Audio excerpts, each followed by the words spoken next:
haqqa tuqatih wa la tamutunna illa wa antum muslimun. Ya, baik. Ini sudah direkam ya, Muharami. Kemudian ini hostnya,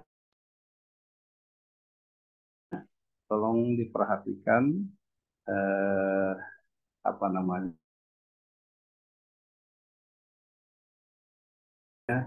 eh, ya di pembicara seperti ini ya. Baik, ada dia yang Allah banggakan.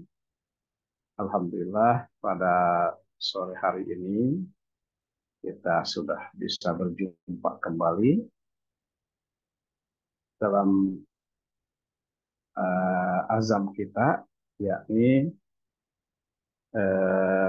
kajian hadis Sahih Bukhari ya, yang sudah sekitar lebih dari 4 tahun sebenarnya. Ini ke Kaila dan teman-teman ya, selamat bergabung.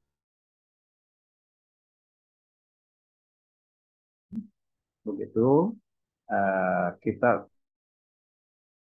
punya kajian hadis lebih dari 4 tahun sebenarnya ya. Dulu kita luring, maksudnya dia luring offline itu maksudnya di masjid, tetapi karena ada COVID maka sampai hari ini kajian kita menjadi online. Tetapi insya Allah eh, pada semester baru nanti kita akan kembali mencoba untuk eh, luring kembali kajian kita di masjid, namun tetap bersifat hibrid. Hibrid itu campur ya. Jadi bagi mereka bisa menyaksikan atau bisa mengikuti kajian ini secara offline, juga bagi mereka yang terkendala untuk hadir secara fisik juga bisa mengikuti secara online begitu. Baik, jamaah sekalian, eh,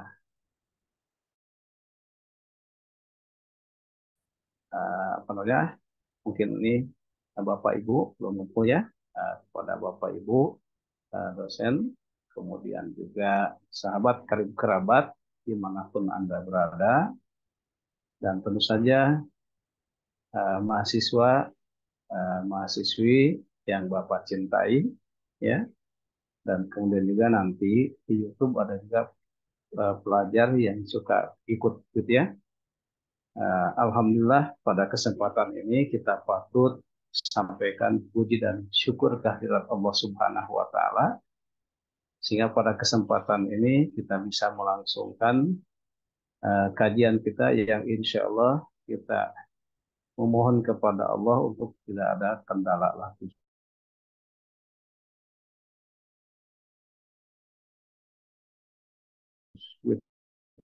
Ya, dilancarkan Subhanahu wa taala. Ada deh yang Allah banggakan pada bahasan yang lalu ya, kita membahas tentang apa namanya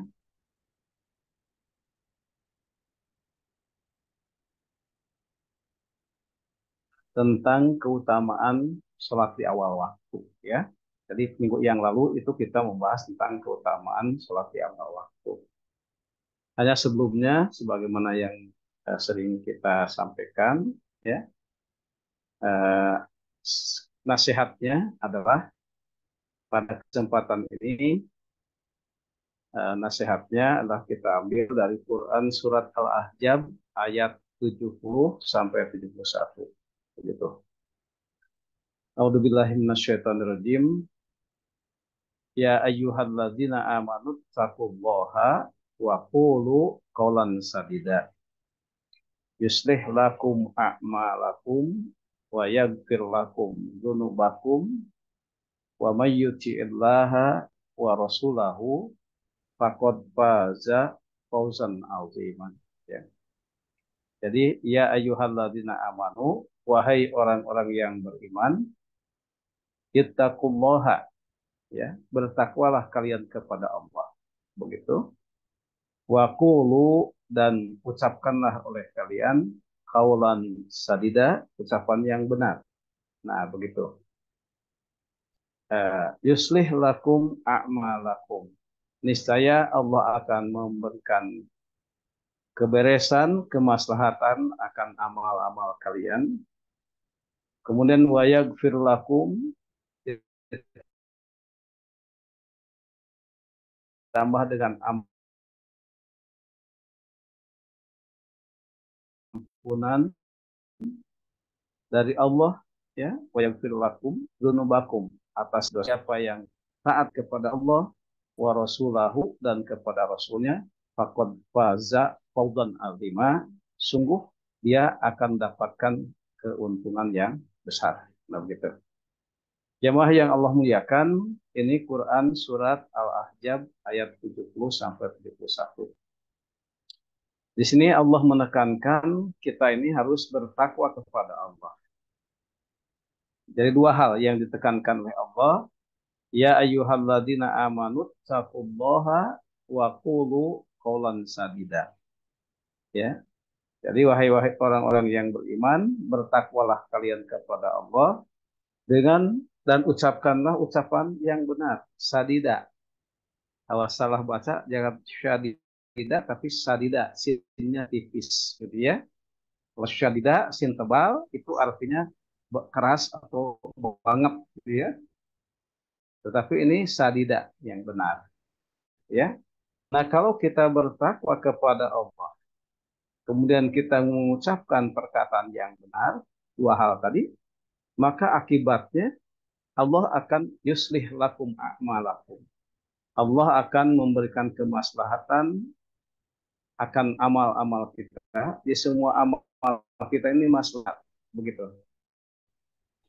Ditambah dengan akibat yang kedua, Allah yaghfir lakum dzunubakum. Allah mengampuni dosa-dosa kita, ya. Nah, itu dua hal yang kita dapatkan, ya. Kalau kita ini bertakwa kepada Allah dan kita ini mengucapkan ucapan yang benar. Sehingga akhir ayat ini ditekankan wa may yuti'illaha wa rasulah. Siapa yang taat kepada Allah dan Rasulnya, maka faqad faza fawzan azima. Nah, dia akan mendapatkan keberuntungan yang besar.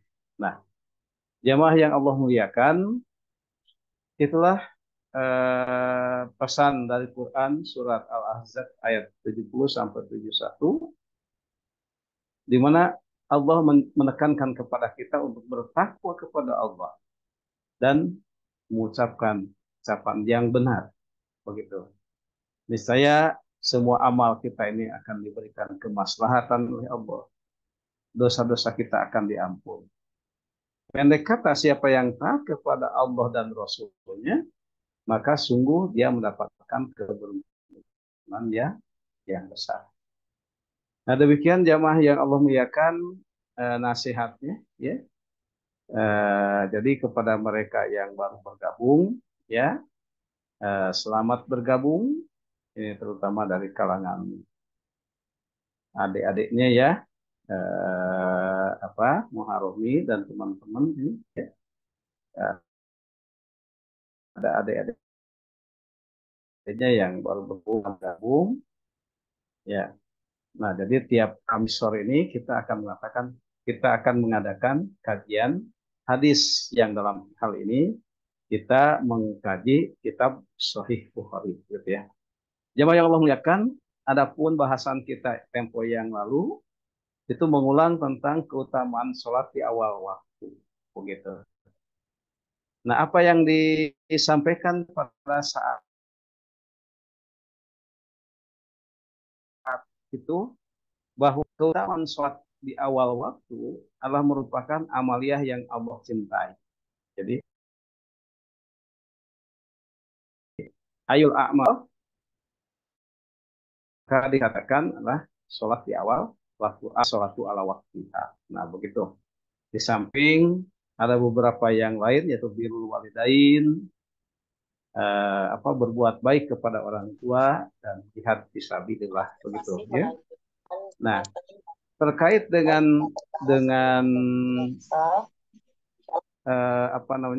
terkait dengan dengan sholat di awal waktu, jamaah sekalian, itu maksudnya adalah bukan sholat di awalnya, tetapi sholat di awal waktu itu adalah sholat dalam rentang waktunya, dalam rentang waktunya itu ya. Jadi pengertian keutamaan sholat jadi di awal waktu itu maksudnya di di dalam rentang waktu, dalam rentang waktu, misal kalau antara subuh dengan bukan sholat duhur, duhur sholat asar, ya, sholat asar, itu, di sholat asar itu rentangnya antara sholat apa itu sholat eh, duhur, eh, sholat apa sholat duhur itu rentangnya di antara sholat duhur sampai asar dalam rentang itu.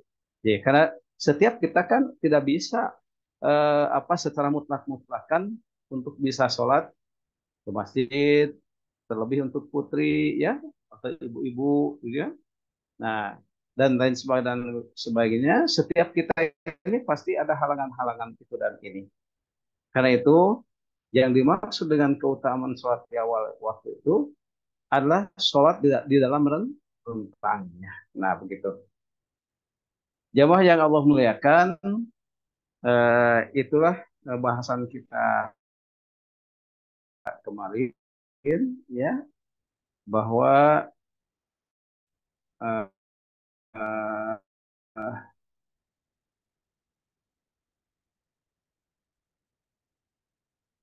ya, amal yang paling dicintai Allah itu yang pertama sholat di awal waktu, itu sholat dalam rentangnya. Kemudian ditanyakan lagi apa lagi? Birrul walidain. Birrul walidain itu artinya berbakti kepada orang tua. Nah, gitu ya.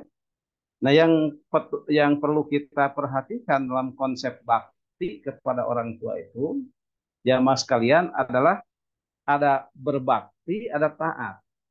Nah, jadi apa bedanya berbakti dan taat? Bakti kepada orang tua dan taat kepada orang tua, oh berbeda sekali, ya mas kalian. Ya, kalau berbakti kepada orang tua itu tidak terbatas. Kalau taat kepada orang tua terbatas, gitu. Nah, apa itu bakti? Kenapa? Apa yang dimaksud dengan bakti kepada orang tua itu terbatas? Bakti kepada orang tua itu tidak terbatas, itu karena sekalipun orang tua si Anu itu kafir atau murtad, ya, maka kemurtadan orang tuanya, kekafiran orang tuanya, itu tidak menggugurkan kewajiban dia berbakti. Begitu. Itu disebut dengan bakti. Ya. Nah, dia tidak terbatas. Tetapi kalau taat kepada orang tua, maka terbatas. Itu sepanjang orang tua itu berada di jalan Allah dan Rasulnya. Begitu. Kalau orang tua itu berada di jalan Allah dan Rasulnya, maka kita wajib taat kepadanya. Nah, begitu. Tetapi kalau orang tua itu melenceng dari ketaatan kepada Allah dan Rasulnya, maka kita tidak wajib untuk taat kepadanya. Itu yang dimaksud dengan bahwa taat kepada orang tua itu terbatas, tetapi berbakti itu tidak terbatas. Nah, yang terakhir, amal yang paling dicintai oleh Allah itu adalah al jihad fisabilillah, jihad di jalan Allah Subhanahu wa taala. Nah, itu jamaah sekalian bahasan kita eh, pada minggu yang lalu.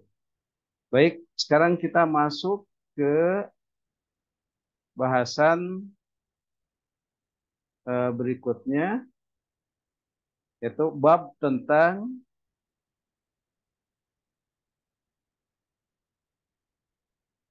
babut tadyi'is sholat an waktiha. Nah, ini bab menyia-nyiakan sholat dari waktunya. Jamaah yang Allah muliakan, seperti biasa, eh, saya memberikan apa biasanya mengutip ayat ya. Jadi auzubillahi minasyaitonirrajim.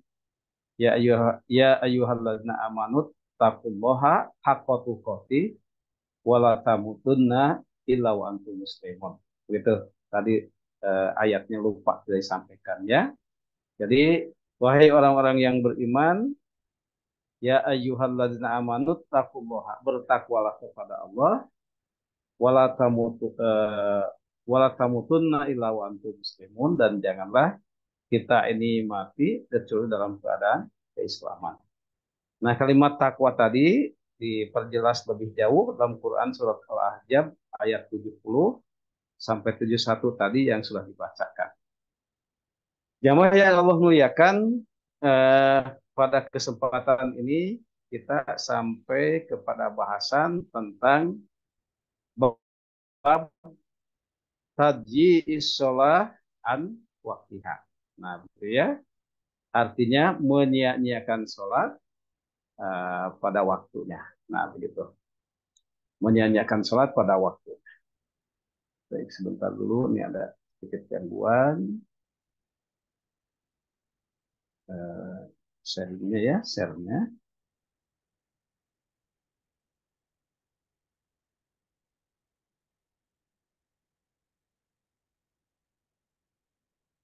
Ya, baik. Jamaah yang Allah muliakan, Bapak Ibu, kemudian sahabat karib kerabat dimanapun Anda berada, ya. Kemudian adik-adik yang Bapak cintai, terlebih nih ada mahasiswa baru, selamat bergabung. Ya. Nah, yang dibutuhkan dalam kajian ini adalah kitab Sahih Bukhari-nya, begitu, kitab Sahih Bukhari-nya. Namun kalau kitabnya mungkin kita terbatas untuk mendapatkannya karena beli mungkin relatif mahal ya, dan mungkin di sekitar UPI ini tidak banyak atau bahkan tidak ada toko yang menjual kitab Sahih Bukhari yang asli kecuali yang terjemahan begitu. Nah, oleh karena itu jamaah sekalian bisa mendownload kitab Sahih Bukhari ini di internet ya. Tinggal ditulis saja Sahih Bukhari PDF begitu, nanti akan muncul. Itu akan muncul. Namun demikian bagi mereka yang juga masih terbatas untuk mendownload di internet, maka bahasan kita akan diarahkan pada soft file materi ya yang terlihat di layar masing-masing. Nah ini, insya Allah bagi jamaah yang membutuhkan materi, tinggal kontak ke narahubung ya untuk mendapatkan materinya. Ya. Baik jamaah yang Allah muliakan, kita masuk kepada hadisnya. Nah ya, nah jadi hadisnya tentang tajyi'us sholat an waktiha, menyia-nyiakan sholat dari waktunya. Ya, jamaah yang Allah muliakan, kita masuk ke hadisnya. Ini ada haddasana, ya, ada haddasana. Nah, telah menceritakan kepada kami siapa Musa bin Ismail. Musa bin Ismail. Nah, begitu. Jadi bagi mereka yang baru bergabung, bedanya, ya, bedanya kajian hadis dengan kajian Al-Quran berbeda. Kalau kita mengaji Al-Quran, tafsir Al-Quran begitu maksudnya, itu kita tidak dihadapkan pada rawi dan sanad. Kalau Al-Quran ya, langsung ke teksnya. Misal kita akan membahas surat Al-Baqarah ayat 1-5, maka kita langsung dihadapkan ke mat ke teksnya. Misal A'udzubillahi minasyaitonirrajim. Saya alif lam mim, maka alif lam mim dzalikal kitabu dan selanjutnya gitu. Langsung ke teksnya.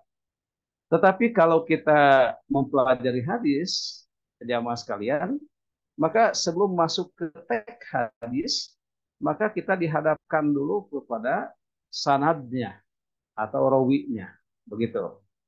Kenapa demikian? Ya, kenapa di Al-Quran tidak ada rawi dan sanad? Nah, karena Al-Quran itu dituliskan semenjak awal. Jadi semenjak ketika Al-Quran turun, itu Rasulullah langsung menuliskannya di media-media yang bisa dipakai menulis. Ya. Nah, kemudian oleh para sahabat, apa yang tertulis dari ayat-ayat Al-Quran di media-media saat itu yang bisa dipakai menulis seperti batu, kulit binatang, dan sebagainya, itu disalin ke dalam lembaran-lembaran yang sampai hari ini lembaran-lembaran itu masih ada, ya, menjadi rujukan Al-Quran yang dicetak berikutnya, gitu. Sehingga keotentikan Al-Quran itu bisa ditimbang atau bisa dilihat dari sesuai tidaknya dengan naskah aslinya, gitu. Nah, berbeda dengan hadis, ya mas kalian, ya, kalau hadis tidak dituliskan.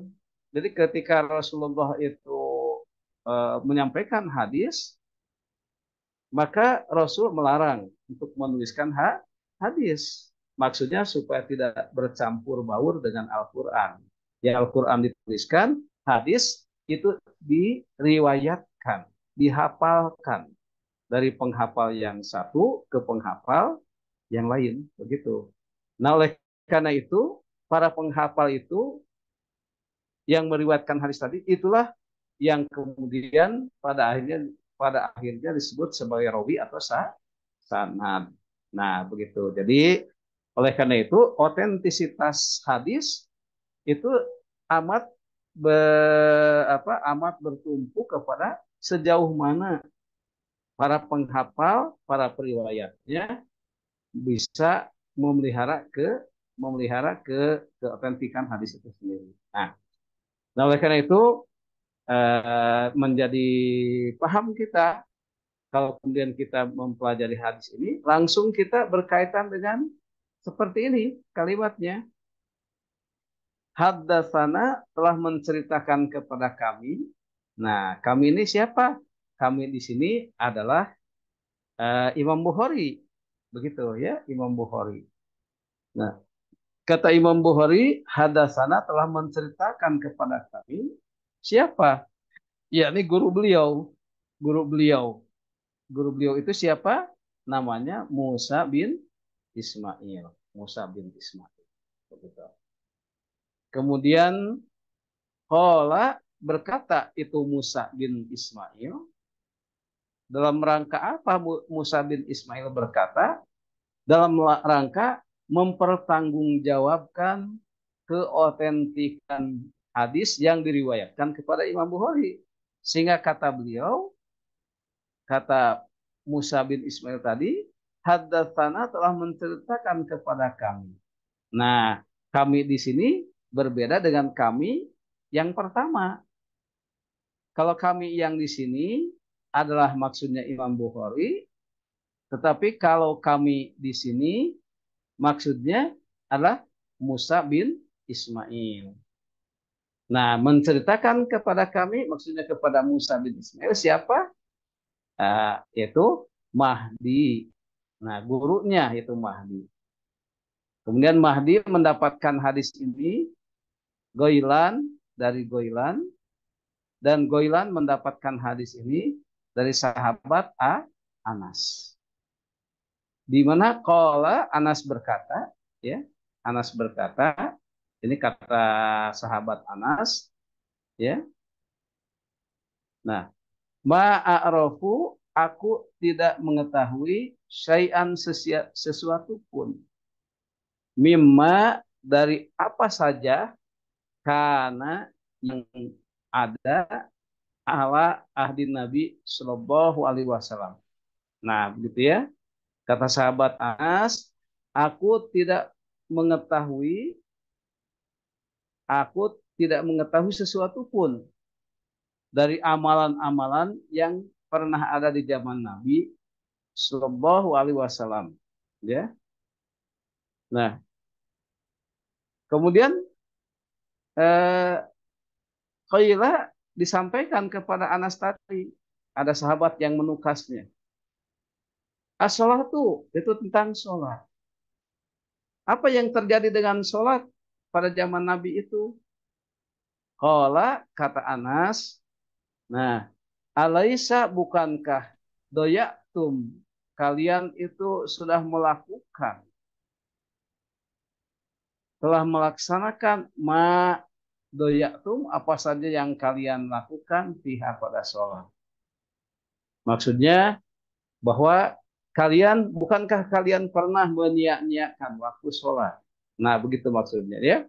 Alaisa doyatum, bukankah kalian saat itu pada zaman Nabi pernah menyia-nyiakan apa yang kalian sia-siakan dalam waktu sholat, begitu. Nah, itu jamaah sekalian hadisnya ya yang akan kita bahas. Eh, Jamaah sekalian, apa namanya, kepada Bapak dan Ibu sekalian, ini kita apa sapa-sapa dulu ya, jamaah sekalian, kepada Bapak dan Ibu sekalian, terima kasih bisa bergabung bersama kita. Alhamdulillah. Kemudian kepada sahabat karib kerabat dimanapun Anda berada, selamat bergabung. Terima kasih sudah bergabung. Dan terakhir, terkhusus kepada adik-adik mahasiswa dan mungkin pelajar nanti yang sudah bergabung, mudah-mudahan apa namanya, wasilah kita ini semakin di samping bisa mempererat silaturahmi, juga bisa menambah hasanah keberkahan dalam keilmuan kita. Baik, jamaah yang Allah muliakan, eh, terkait dengan apa itu menyia-nyiakan sholat, gitu ya. Terkait dengan apa itu menyia-nyiakan sholat. Nah, kita kutip dari Ibnu Abi Umar ya dalam musnadnya, yang dimaksud dengan menyia-nyiakan sholat ini ya. Jadi yang dimaksud dengan menyia-nyiakan sholat adalah ini kaidahnya di sini. Yang dimaksud dengan menyia-nyiakan sholat adalah ini menyia-nyiakan hal yang wajib dalam sholatnya atau menyia-nyiakan sesuatu yang wajib untuk sholatnya. Nah,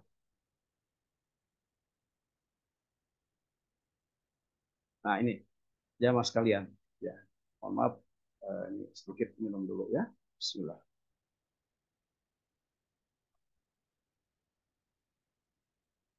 Jamaah sekalian, jadi kaidah bahwa apa itu menyia-nyiakan sholat? Yang dimaksud menyia-nyiakan sholat adalah menyia-nyiakan hal yang wajib dalam sholat, atau menyia-nyiakan sesuatu yang wajib untuk sholat. Begitu. Kembali lagi. Eh, jadi yang dimaksud menyia-nyiakan sholat itu adalah menyia-nyiakan hal yang wajib dalam sholatnya, atau menyia-nyiakan sesuatu yang wajib untuk sholat. Nah, begitu. Ya, ada dua hal ya. Menyia-nyiakan hal yang wajib dalam sholatnya, menyia-nyiakan sesuatu yang wajib untuk sholatnya. Dalam sholat atau untuk sholatnya. Kalau dalam sholat, dalam proses sholat.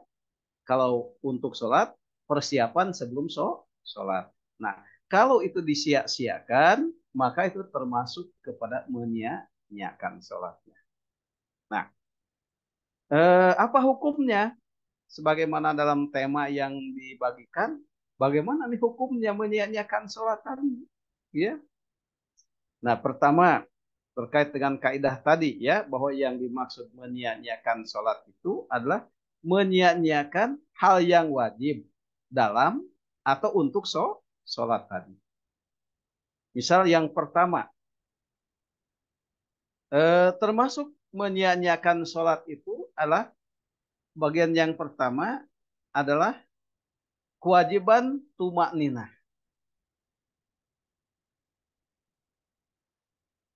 Nah, ini adalah merupakan kewajiban hal yang wajib dalam sholat.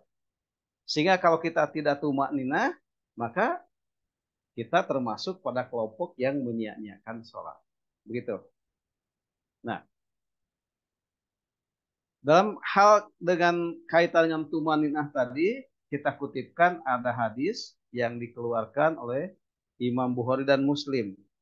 Ya, ini sayang belum diberikan harkat ya. Kita baca saja.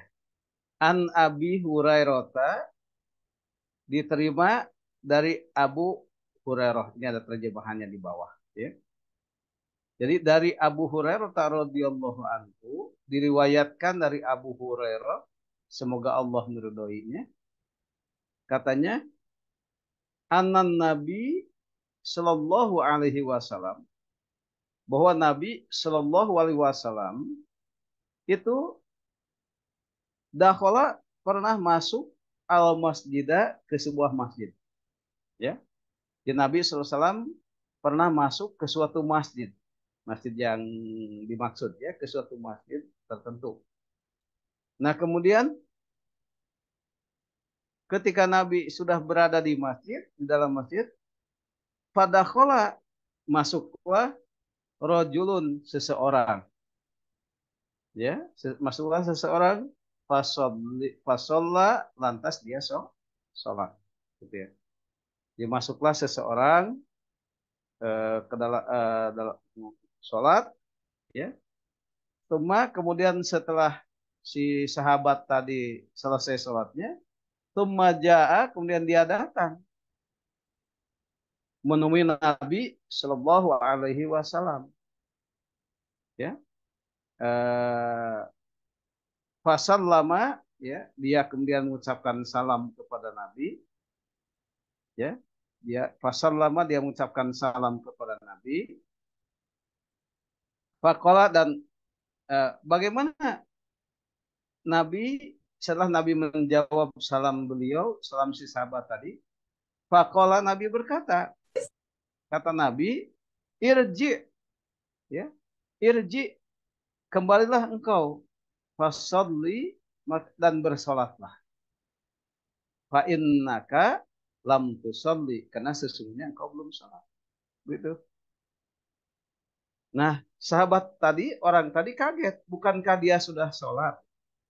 Tapi ketika dia menemui Nabi, Nabi memerintahkan dia untuk sholat kembali. Nah, kemudian jamaah sekalian, ya, faroja'a, kemudian orang tadi kembali, fasolla, untuk sholat, kama sholat, seperti dia sholat, seperti dia lakukan tadi. Ya. Setelah dia sholat kedua kalinya, tumaja'a, kemudian dia datang kembali kepada Nabi, menghadap Nabi lagi. Fasallama, lantas dia bersalam ala Nabi Sallallahu Alaihi Wasallam, kepada Nabi Sallallahu Alaihi Wasallam. Bagaimana tanggapan Nabi? Fakola, Nabi berkata, bersabda, ini kata Nabi terhadap orang yang sholat kedua kalinya tadi, irji, fasolli, kembalilah engkau, fasolli, dan sholatlah kembali. Fa innaka lam tusolli, karena sesungguhnya engkau belum sholat. Nah, keadaan seperti itu jamaah sekalian, itu dilakukannya salasan, 3 kali. Ya, jadi ya, setelah kata Nabi kembali lagi, maka dia sholat kembali ketiga kali. Tapi hal serupa juga didapatkan lagi, bahwa dia diperintahkan untuk sholat lagi. Di sholat yang pertama dinilai gagal. Nabi sampai menyatakan engkau harus sholat kembali karena sesungguhnya engkau belum sholat. Jamaah sekalian, faqala, nah kemudian orang tadi berkata, ya, orang tadi bingung dan kemudian berkata, walladzi ba'atsaka bil haq, ya. Kata orang tadi, demi yang mengutusmu wahai Rasulullah bil haq dengan benar. La uh la uhsinu, aku tidak bisa berbuat lebih baik lagi. Gairahu, selain yang seperti tadi.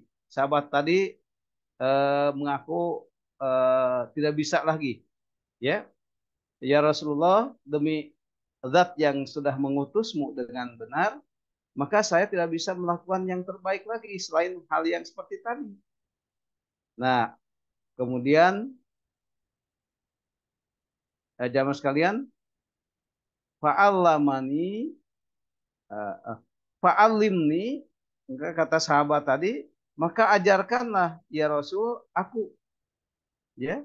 Fa'allam fa'alamni, ajarkanlah kepadaku salat yang benar. Faqala, maka Nabi berkata, ya.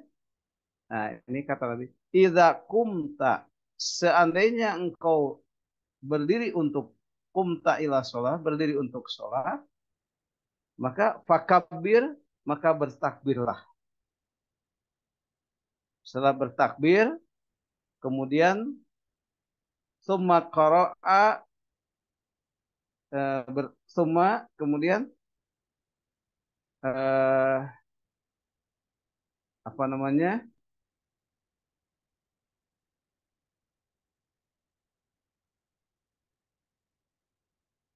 bacalah apa, summa summa ikra, ya, bacalah apa yang mudah, ya, apa yang mudah. Kemudian summa ikra, summa ikra, ya, bacalah ma tayassara minal Qur'an, ya, bacalah apa yang mudah dari Al-Qur'an, ya. Kemudian summa sumarka, kemudian rukulah hatta tatma sampai engkau tumaninah, ya, rokian dalam rukunya. Sumarfa, kemudian apa, eh, bangkit dari ruku, ya, hatta tak tadila, sampai iktidal, ya, kok iman berdiri, ya. Tumasjud, kemudian sujudlah hatta tatma inna, sampai tatma tumaninah, ya, sajidan, sujudnya. Sumarfa, kemudian bangkitlah hatta tatma inna, sampai tumaninah, jalisan duduknya. Waf'al dzalika, ya, dan kerjakanlah semua itu fi sholatika, kun, lihat dalam sholatmu seluruhnya. Nah, ini ada terjemahnya, ya, jemaah sekalian. Jadi orang tadi namanya adalah si sahabat tadi namanya adalah Khalad bin Rafi, ya. Khalad bin Rafi. Jadi Khalad bin Rafi itu jamaah sekalian lah sahabat yang masuk ke masjid, ya. Kemudian dia itu sholat, tetapi di apa, di dinilai oleh Rasulullah sholatnya gagal sehingga sampai 3 kali Khalad bin Rafi ini sholat tetapi gagal terus. Kemudian dia menyerah kalah, ya, dan meminta diajarkan sholat yang baik. Nah, intinya dari ajaran Nabi itu adalah tatmainnah tadi, yaitu ketumaninaan. Nah, begitu. Nah, jadi dengan demikian kita kembali kepada tadi, ya. Jadi yang dimaksud menyia-nyiakan hal yang menyia-nyiakan dalam sholat itu adalah menyia-nyiakan hal yang wajib dalam sholatnya atau menyia-nyiakan sesuatu yang wajib untuk sholatnya. Dalam sholat atau untuk sholatnya, ya. kalau sesuatu yang wajib dalam sholat itu kita sia-siakan, maka itu artinya kita menyia-nyiakan sholat. Atau persiapan-persiapan untuk sholat tadi kita sia-siakan, maka itu termasuk menyia-nyiakan sholatnya. Dalam hal ini pertama terkait dengan tumaninah, ya terkait dengan tumaninah, gitu ya. Nah, seperti tadi ya, karena sahabat tadi tidak tumaninah dalam sholatnya, maka Nabi memberikan penilaian sholatnya gagal, begitu. Ya. Yang ya Allah muliakan, Bapak Ibu eh, yang Allah muliakan, kemudian sahabat kerabat dimanapun kita berada, dan adik-adik yang Bapak cintai, ya, itu yang pertama, ya. Nah,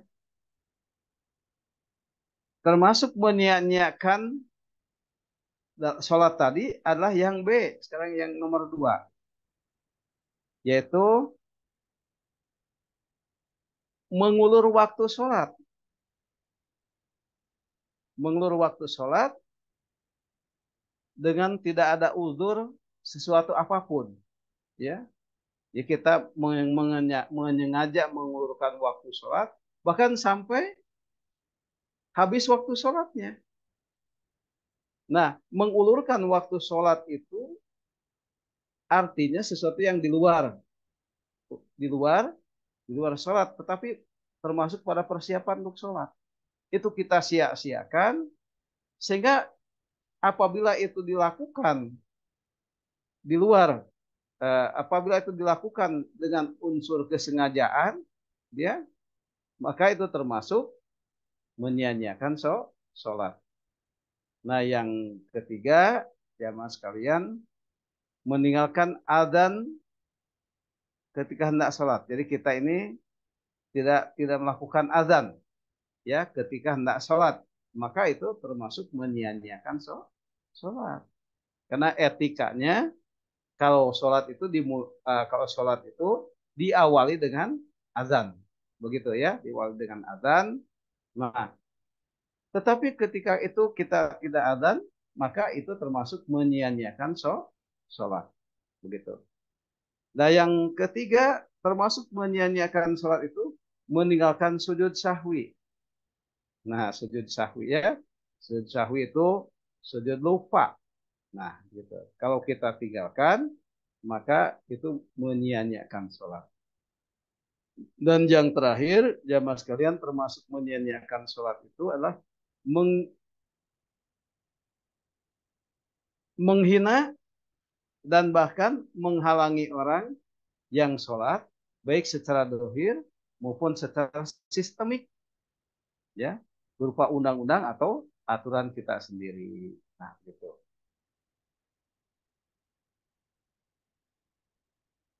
Nah, jadi jamaah sekalian, kalau ada orang yang menghina sholat, menghina sholat itu maksudnya bahkan cenderung orang yang sholat itu menghambur-hamburkan waktu. Nah, ya, membuang-buang waktu, begitu. Nah, itu artinya sudah menghina sholat, gitu. Nah, atau menghalang-halangi orang yang akan sholat secara dohir maupun secara sistemik. Secara dohir, orang itu, ayo jangan sholat ke masjid. Misal ada teman kita yang mengatakan, jangan sholat ke masjid, mendingan kita apa dulu, gitu. Nah, itu sudah menyia-nyiakan sholat, gitu.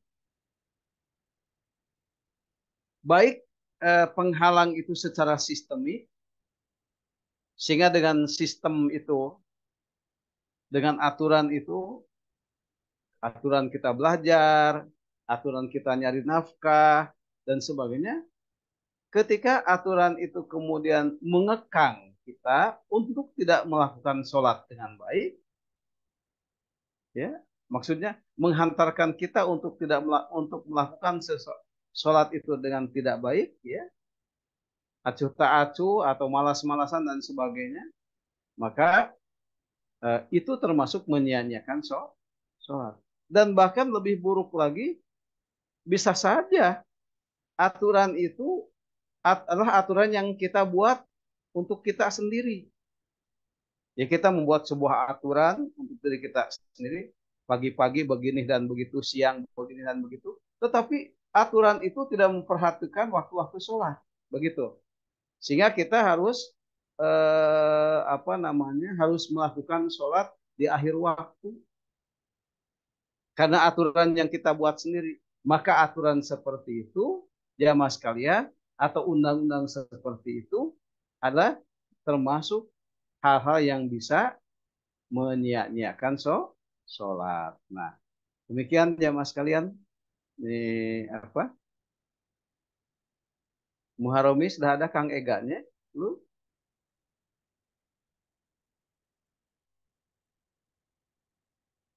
Sama saya aja Bapak Oh, diganti. silakan, silakan. Ya, Nah, silakan Jidni, silakan.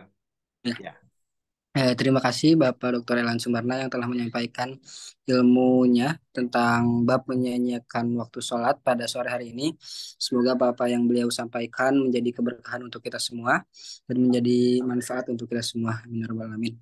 Selanjutnya mungkin selanjutnya teman-teman, kakak teteh semua dan ibu-ibu bapak-bapak, kita akan masuk ke sesi diskusi atau sesi tanya jawab.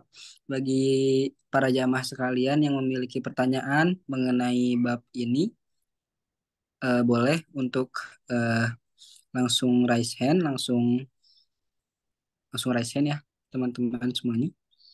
Baik, alhamdulillah udah ada Teh Kaila Nurul Tahira yang sudah mengangkat tangannya. Kami persilahkan kepada Teh Kaila Nurul Tahira untuk mengajukan pertanyaan ke Ustadz Elan Suwarna. Baik, sebelumnya terima kasih Kang Jimmy selaku pemandu acara juga. Terima kasih juga kepada Pak Elan telah memaparkan materi yang mudah dipahami, juga menyenangkan gitu. Ketika memaparkan materi, gak bosan juga. Terus aku ingin bertanya nih, Pak, pas waktu SMP, guru PAI sempat bilang, kan kalau misalnya sholat tuh ada aja gitu, kayak misalnya lupa rakaat atau lupa bacaan gitu. Nah, kalau misalnya saat sholat itu lupa rakaat, misalnya rakaat 2 atau rakaat 3 ya yang udah gitu. Nah, kita tuh ambil rakaat yang paling sedikit, yaitu rakaat 2. Nah, ketika nanti di akhir, apakah kita perlu sujud sahwi atau tidak, Pak? Itu, Pak. Ya, Kira-kira. baik. Terima kasih Kaila ya. Alhamdulillah ya. Jamaah yang Allah muliakan, ini ada pertanyaan bagus dari adik kita, Kaila, eh, tentang keraguan dalam sholat ya. Apakah sudah 2 rakaat atau 3 rakaat? Kemudian kita ambil kemana yang yakin. Misal, oh ternyata yang yakin itu 2 rakaat. Ya. Apakah harus sujud sahwi? Tentu harus sujud sahwi, begitu ya. Harus sujud sahwi. Jadi sebelum salam kita sujud sahwi. Gitu. Setelah kita menentukan apakah kita kekurangan atau kelebihan, begitu ya. Nah, kalau kita kekurangan, maksudnya bukan kekurangan atau kelebihan, mana yang yakin apakah 2 rakaat atau 3 rakaat kan gitu ya. Menetapkan 2 rakaat berarti kita 2 rakaat lagi kan, kalau 4 rakaat ya. Kalau 3 rakaat berarti 1 rakaat lagi. Ya, baik. Jadi setelah ditetapkan atas dasar mana yang yakin, maka kita sujud sahwi sebelum salam. Sujud 2 rakaat sebelum salam. Begitu. Demikian Kaila, sangat bagus pertanyaannya. Kembali ke Zidni, silakan Kang Zidni. Insyaallah. Alhamdulillah. Eh, ini cukup relate juga di saya karena saya suka lupa rokat juga. Gimana Teh Kaila? Apakah jawabannya cukup atau ada yang ingin masih ditanyakan? Ada yang masih ingin ditanyakan? Untuk pertanyaan tadi sudah cukup, tapi Pak izin bertanya satu pertanyaan lagi. Oke, boleh. Nah, Silakan. tadi di poin kelima itu terkait menghina dan menghalangi-halangi orang yang sholat baik secara zahir maupun secara sistematik yang berupa undang-undang ataupun aturan kita sendiri. Nah, Pak, kan kebetulan Kaila tuh waktu itu pas SMA sempat ikut organisasi. Nah, di kegiatannya tuh ada namanya tuh sidang atau musyawarah besar gitu. Nah, saat itu waktu setelah menunjukkan sholat zuhur gitu, setelah azan zuhur, tapi sidang tetap berlanjut gitu. Nah, itu apakah termasuk menyia-nyiakan waktu sholat juga atau tidak? Nah, jika iya, bagaimana cara menegur gitu? Karena kan waktu itu posisi kakak itu sebagai junior gitu, dan yang membuat acara itu senior gitu lah intinya. Nah, jadi agak segan gitu untuk menegur. Nah, apa sih yang sebaiknya harus kita lakukan ketika ada di posisi seperti itu? Ya, baik. Terima kasih eh, pertanyaannya dari Kaila ya. Ya, Mas kalian, sebenarnya kasus tadi itu artinya kita terjebak, ya, terjebak dalam sebuah sistem yang dengannya kita menyia-nyiakan sholat. Nah, begitu ya, yang dengannya kita menyia-nyiakan sholat. Nah, jadi itu kita masuk kepada perangkap, ya, perangkap atau keterjebakan begitu. Nah, oleh karena itu, eh, kalau kita melakukan sebuah kegiatan, maka aturannya kita sepakati. Minimal kita tahu ada aturannya terkait dengan masalah sholat tadi. Umpamanya kalau azan tiba, apakah ada aturan? Bagaimanakah aturannya? Apakah berhenti dulu atau lanjut? Begitu. Nah, begitu ya. Nah, kalau kita sebagai junior, kita melihat aturannya tadi, ini sebelum ikut musyawarah ya, ini sebelum ikut musyawarah. Oh, aturannya ini eh, ketika azan tiba, sidang itu dilanjutkan begitu ya, tidak menghiraukan waktu sholat begitu. Maka eh, kalau kita posisinya tidak terjebak sebelum sebelum sebelum sidang tadi, tetapi kemudian kita membaca aturannya, yang aturannya itu menyia-nyiakan waktu sholat tadi, maka kita dari awal sudah minta izin, ya, sudah ngasih waktu.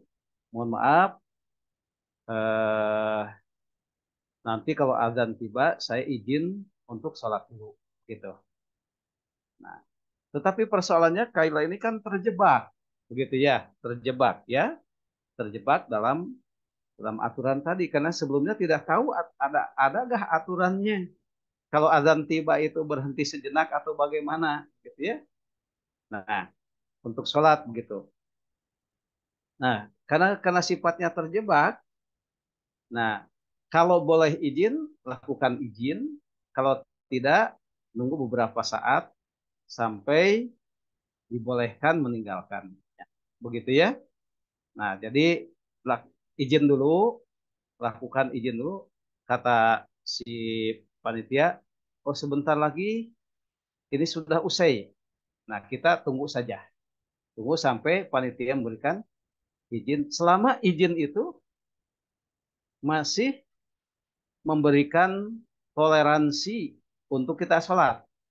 Tetapi kalau kemudian sidang itu dilanjutkan sampai misal kira-kira batas waktunya selesai, maka kita harus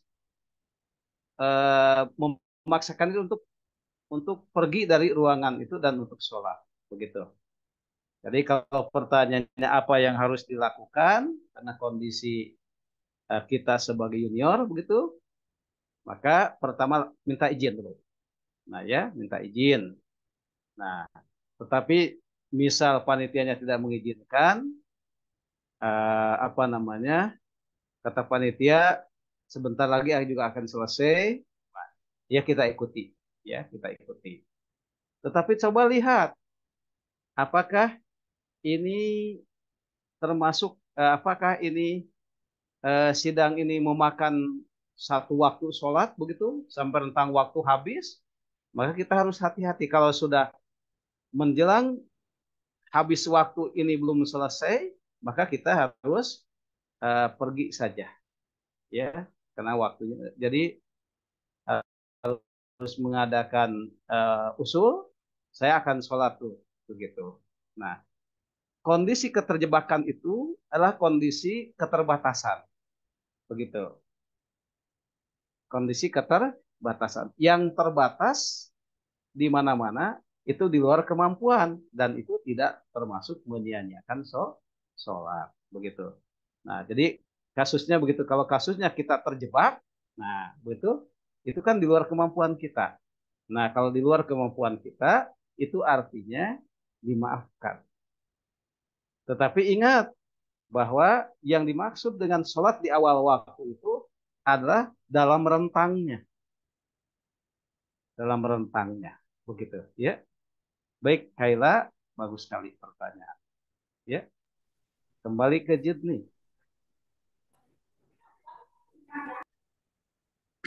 Iya, iya.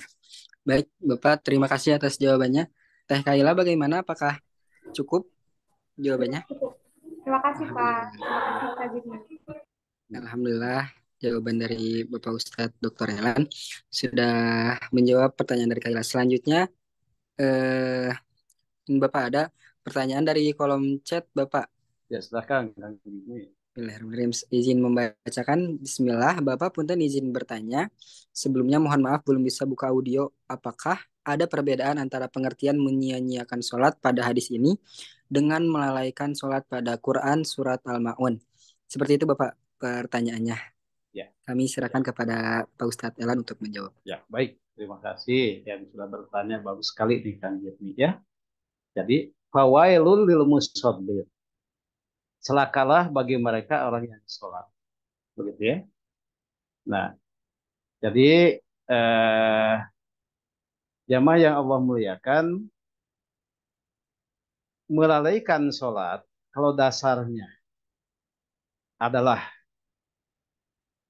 sesuatu yang sifatnya kesengajaan, maka itulah yang fawailul lil musallin, yang apa? Yang sholatnya celaka. Jadi kalau ketersia-siaan itu, begitu ya kalimatnya. Kalau ketersia-siaan itu dilakukan di luar batas kita, maksudnya ketersia-siaan itu terjadi karena keterbatasan kita, seperti yang terjadi pada Kaila tadi, maka itu bukan melalaikan, karena dasarnya keterbatasan, begitu.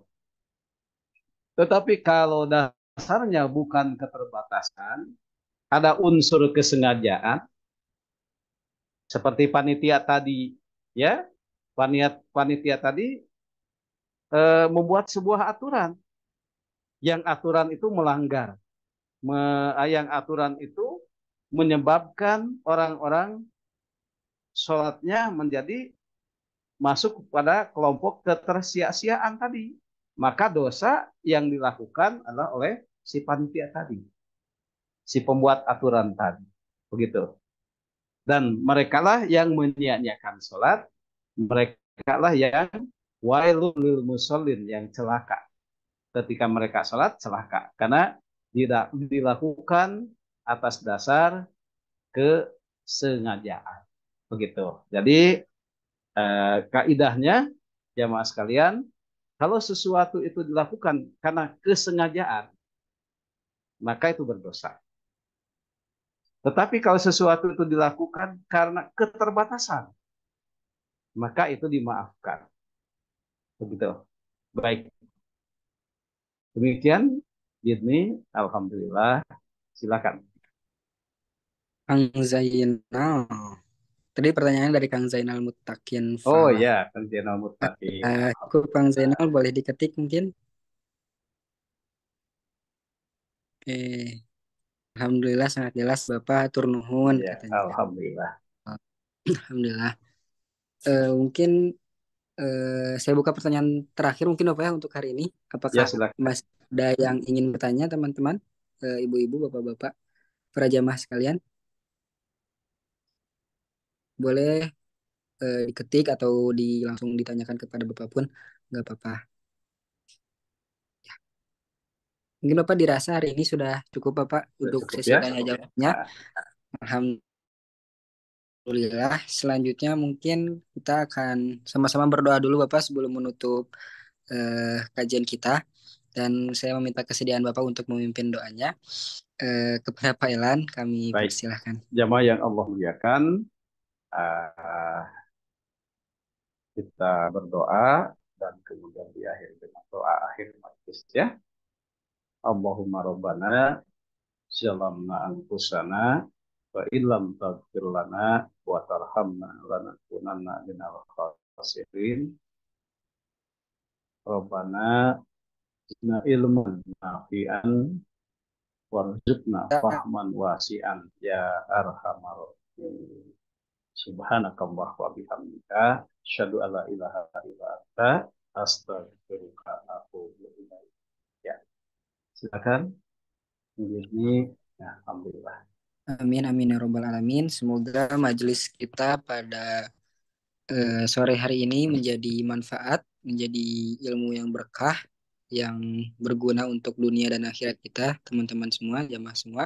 Amin ya robbal alamin. Saya selaku panitia, mewakili panitia, mohon maaf atas segala kesalahan dan kekurangan, dan terima kasih khususnya kepada Bapak Ustadz Dr. Elan Sumarna yang telah menyampaikan ilmunya. Terima kasih juga untuk para hadirin yang telah menghadiri kajian kita pada sore hari ini. Wabillahi taufiq wal hidayah. Wassalamualaikum warahmatullahi wabarakatuh. Waalaikumsalam warahmatullahi Waalaikumsalam wabarakatuh. warahmatullahi Mangga sadayana Bapak Ibu, adik-adik. Ya. Assalamualaikum warahmatullahi wabarakatuh. Waalaikumsalam. Waalaikumsalam. Sehat-sehat Ustaz. Amin, sami-sami. Alhamdulillah.